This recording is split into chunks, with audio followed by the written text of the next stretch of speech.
The end of the month will bring about a lot of changes. In this video, I'll explain why these changes are happening and also show you clips from Brad Garlinghouse that literally tell you about what is about to happen. That being said, welcome to the channel, everyone. My name is Nick. If you're new to the channel, I hope this movie helps you become a subscriber. Let's quickly review what has happened in the past 12 months.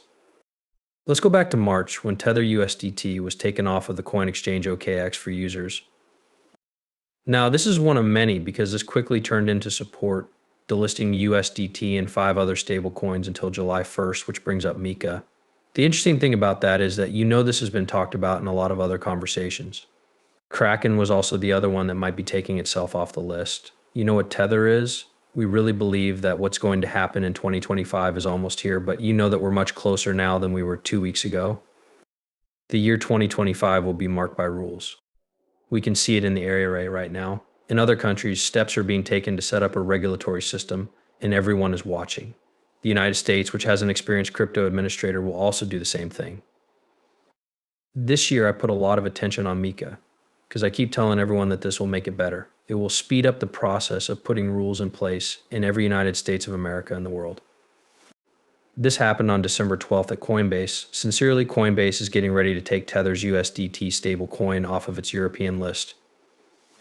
Coinbase said it would check again later on whether to re-enable services for stablecoins that become Mika compliant, but it's hard for me to agree that Tether becomes Mika compliant. I think I'll give it the benefit of the doubt.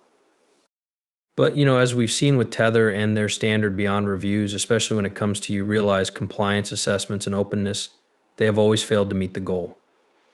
But I'm telling you all of this because I want to show you this video from June 1st in which Brad Garlinghouse said that Tether isn't always safe.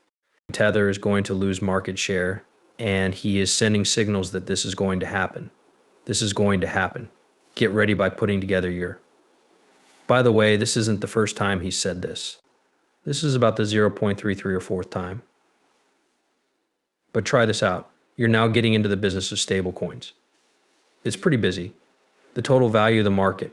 What's with Tether, USDC, and other players now? Yes, you are right. If you look at where the market is now, it's somewhere between $150 billion and $200 billion. I believe the amount will be between $2 trillion and $3 trillion. That's a 10-20x boom in how far we are now. In and of itself, that means that those are markets that are living and growing quickly. There are likely to be a few changes in the market share, which is the second part. With a little help from distance, Tether is now the leader. When he talks about Tether, he is really warning people about the truth that it is basically like a virtual dollar, but it is not controlled in the US, even now, if we really go out of our way and look it up. The New York Department of Financial Services has told us that Tether isn't always okay. The New York Department of Financial Services and BitListens are in charge of cryptocurrencies in New York and encourage companies that deal with them to get a BitListens. Tether has a history of crime. In 2021, Tether and its sister company Us.Thankx came to a deal with the Attorney General of New York. As part of the settlement, they said Tether lied about his savings and the state of his economy. They agreed to pay $1.8.5 million in damages, and Tether was banned from doing business with people or organizations in New York. Regulation due to its popularity, Tether no longer has a BitListens. This means that the New York Department of Financial Services does not control or legally allow it to operate in New York. This cap only applies to New York. Tether is still widely used around the world, but its reserves and legal compliance are constantly being looked at in many places. I think this alone is what makes RLUSD move at the fast speed you see on Tether, especially with all the links Ripple has. But this is definitely just one of many. Here we talk about Tether as a company that is not based in the US. The US then goes after that. This is Brad Garlinghouse again. He is a fully licensed player from the US who has a very important role to play in compliance first. The companies that work in that area, including one called Tether, are not based in the US. And to be honest, America is kind of going after that because they need to watch this. A new bill may have been introduced in the Senate yesterday to make a few stablecoin laws. I think this is a good step toward, hey, finally we get some momentum there. I think that market will grow loads though. I think a player based in the US who puts compliance first is in a great situation to play. It is amazing. Finally, there was a talk with Brad Garlinghouse and Tony Edward from Think Crypto One about the idea of a stable coin, which would leave USDC and USDT for RLUSD, look it over, and I like RLUSD stablecoin first. What does this have to do with Ripple's plan for bills? Is it something different, or is it a piece of a bigger picture? It's really a piece of the puzzle in the bigger picture to give it a little more broader context. Ripple has been using safe coins in our payments for years. We've used USDC and Tether. Without a doubt, there was a point in time when our financial flows made up 20. That's why we've been making 20% of all USDC. So we're kind of taking a look at that. Then we look at what happened during the banking crisis when they pegged through 7% in USDC.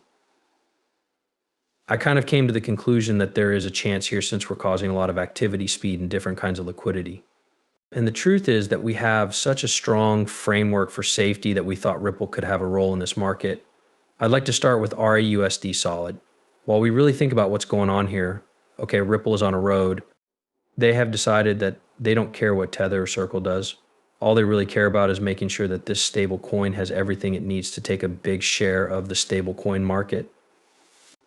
And I think that by doing everything that Ripple has been doing, it does set them on a path to, basically take over in the long run because of the dominant pressure in the stablecoin market, especially when we think about the regulatory side of things, the compliance assessments, the transparency side of things, and how dependent Ripple is as a call. Then we can think about what will happen at the end of this month with Micah promoting and marketing crypto assets. This will start happening for real on December 30th. This is where you can see the whole history. Through the years, this goes all the way back to 2020, but 2024 was the year when the big changes started to happen. And as of December 30th, all closing measures were fully in place, requiring all crypto asset providers in the EU to follow them. This is the last day to buy. Mica is a great speed booster, so this is going to be a very big deal. From then on, everything goes to trade. It changes the rules for crypto in a big way. Also, I think everyone should know this. On top of that, Smoke Talk has put out a very important study, and the fall season of Tether has begun. A new report on the crypto outlook for 2025 suggests that Tether may have hit its peak dominance in the stablecoin market. There are signs from institutions that Tether is slowly losing its hold on the market.